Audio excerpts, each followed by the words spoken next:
Et salut à tous les fans de la clé Allen et les inconditionnels du single. Aujourd'hui on se retrouve pour le quatrième épisode,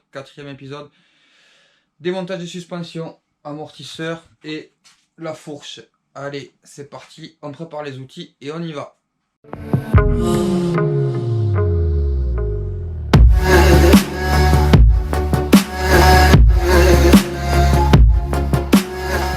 Donc, quatrième épisode, démontage des suspensions. Démontage des suspensions, amortisseur, fourche. Voilà, c'est une fourche double T, c'est un peu plus compliqué à sortir qu'une fourche simple T à mon avis. Bon, de toute façon, c'est des trucs que j'ai jamais fait encore, hein, donc voilà. Donc, on va avoir besoin de quoi? On va avoir besoin soit de clé Allen, soit d'un jeu de cliquet et d'une sangle. Voilà, allez. La sangle, je vais vous expliquer pourquoi tout de suite. Parce que déjà, pour défaire l'amortisseur arrière, si il est en compression ou si vous voulez pas que le triangle arrière, selon les vélos, se casse la gueule, un conseil, il vaut mieux y mettre une sangle. Ça prend 2 secondes. Et voilà.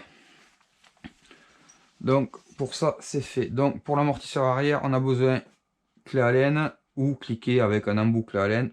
Pareil pour en bas. Donc on va attaquer par l'amortisseur arrière, c'est parti.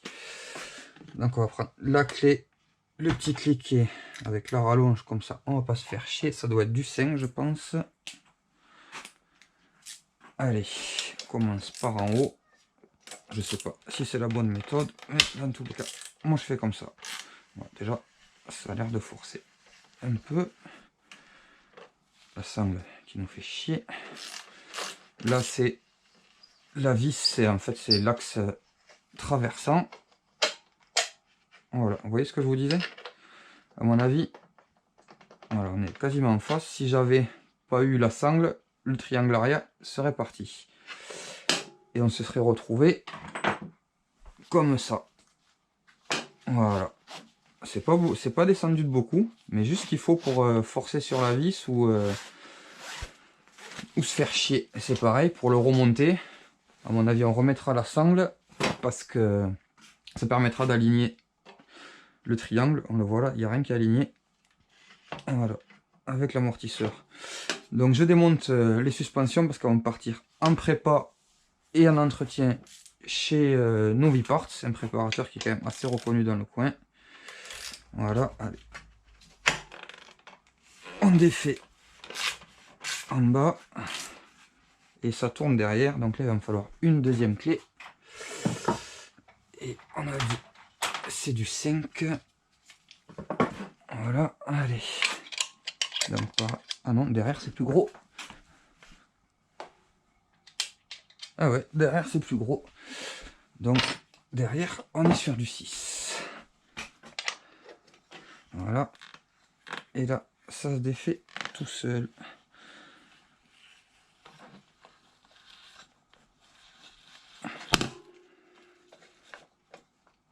Donc là par contre, j'ai l'impression qu'on a un système d'axe creux.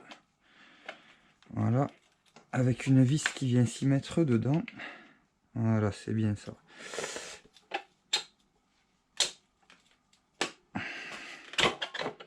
Et là, le triangle arrière, il va descendre aussi. Voilà. Les entretoises, faire surtout très gaffe de ne pas les perdre. Et l'amortisseur. Donc l'amortisseur, il est monté sur le triangle, comme ça. Une entretoise de chaque côté. Un axe traversant qui fait pivot, qui fait office de pivot du triangle arrière. Et la vis qui vient devant. Donc autant on a vu que sur la partie haute il n'y a pas de roulement, c'est juste des portées plates. Autant sur la partie basse, on voit bien que vu que c'est là le point de pivot du vélo, il y a des roulements sur le triangle et des roulements aussi sur le cadre. Donc je vais voir en fonction de l'état, je vais les nettoyer, les dégraisser. S'ils sont pas trop pourris, on les garde. S'ils sont pourris, j'essaierai d'en commander si j'arrive à les trouver. Voilà. Allez, on va s'attaquer maintenant à la fourche. Donc c'est parti, deuxième étape, dépose de la fourche double T, pareil pour partir en préparation. Donc on va se mettre le vélo à hauteur de travail. Voilà, on va tomber la roue. Hop.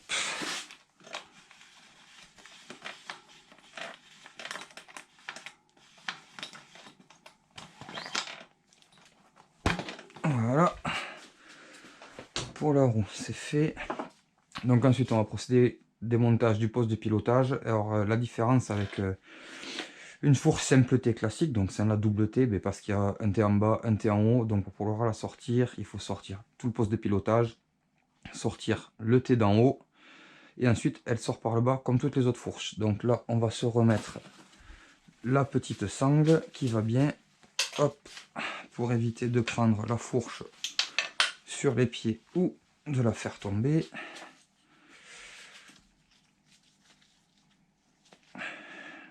Hop hop hop, si j'arrive à passer la sangle, voilà.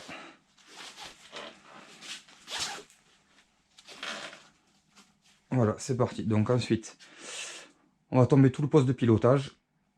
Et ça, je vais vous le passer en accéléré parce que vous vous en foutez un peu. Vous n'avez pas besoin de voir comment on défait, machin, un truc. C'est parti.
Donc voilà, le poste de pilotage est défait. Donc maintenant, on va desserrer l'étoile pour libérer la contrainte du jeu de direction et de la fourche. Et ensuite, on sortira le T supérieur et la fourche sortira par le bas. Donc là, c'est quoi? Ok.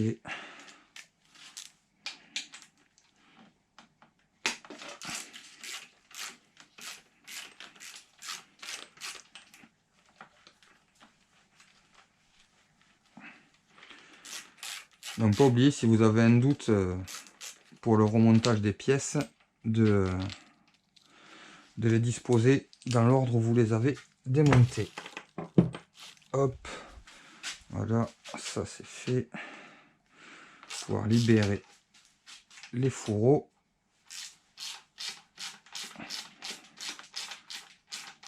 Hop.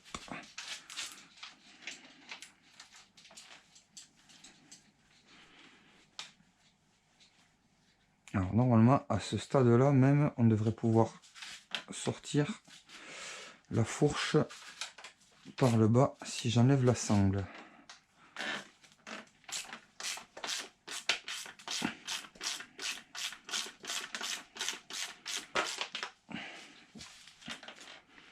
Est-ce que ça va sortir en douceur ou est-ce qu'il va falloir taper?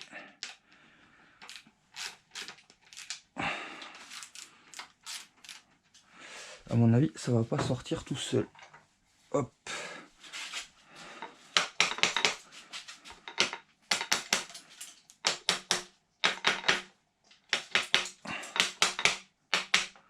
J'ai pas de maillet, donc je fais avec le manche du marteau. Voilà, le T supérieur est sorti. Donc, pareil, on le pose dans l'ordre où ça vient se monter. On peut sortir une partie du jeu de direction. Voilà, et c'est là. Voilà. Et maintenant, on défait la sangle et la fourche, elle sort toute seule. Voilà.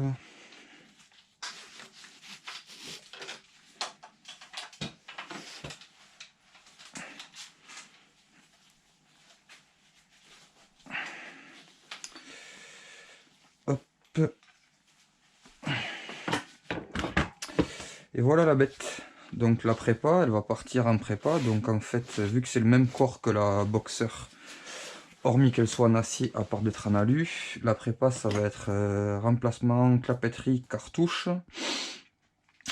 Du coup révision, changement de tous les joints, joint speed, de l'huile. Et prépa au poids, parce que moi je suis quand même assez léger, donc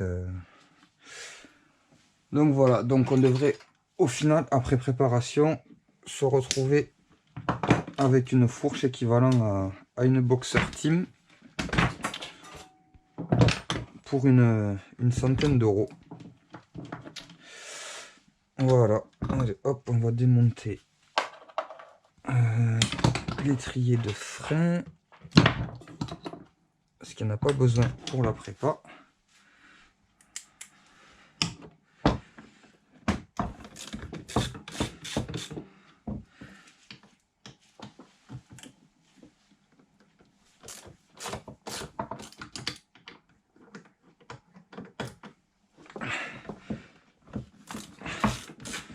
Bien sûr, quand on remonte, on se sert de la clé dynamométrique parce que beaucoup de pièces sont en alu, donc fragile, à des gros couples de serrage. Donc il faut faire attention à ce qu'on fait. Hop, voilà. Et on sort la cale qui permet de passer du 180 au 200.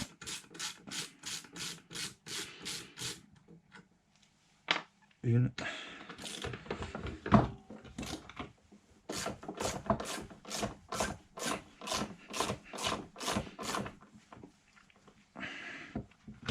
Et deux. Et voilà.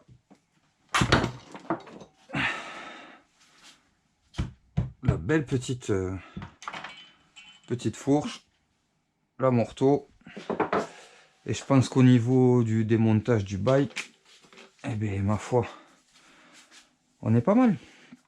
Donc plus qu'à récupérer la fourche et la morteau au retour de préparation, mettre un gros coup de lavage de nettoyage au vélo et après on sera parti pour le remontage.